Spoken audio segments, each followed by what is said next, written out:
Samajwadi party के रुकने पार्लियामान जियाउर रहमान बर्क के वालिद मौलाना ममलुकुर रहमान बर्क ने 2027 के चुनाव में सपा के टिकट पर अभी से ताल ठोक दी है। मौलाना ममलुकुर रहमान बर्क ने कहा कि मुझे पूरी उम्मीद है कि मुझे टिकट मिलेगा और अवाम मेरे साथ है। अब देखना होगा कि क्या मौजूदा एमएलए का टिकट काटकर समाजवादी पार्टी बर्क को उम्मीदवार बनाएगी या फिर 2024 की तरह 27 में भी मायूसी हाथ लगती है। मेरी तो इंशाअल्लाह तैयारी है, मैं और पूरी तैयारी है। इंशाअल्लाह मैं इलेक्शन लड़ूंगा संभल। किस पार्टी से चुनाव लड़ेंगे? मैं तो समाजवादी में हूँ। पार्टी टिकट नहीं देती तो क्या करेंगे?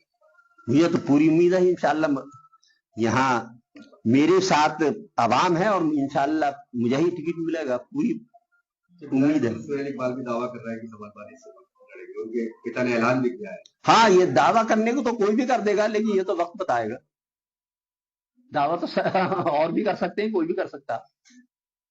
संभल में समाजवादी पार्टी के सांसद जियाउर रहमान बर्क के पिता ममलुकुर रहमान ने 2027 के विधानसभा चुनाव के लिए समाजवादी पार्टी से टिकट के लिए अभी से ही ताल ठोक दी है। अब देखना ये होगा कि मौजूदा विधायक का टिकट काटकर समाजवादी पार्टी ममलुकुर रहमान को अपना प्रत्याशी बनाएगी या फिर 2024 की तरह 2027 में भी उन्हें मायूसी हाथ लगेगी।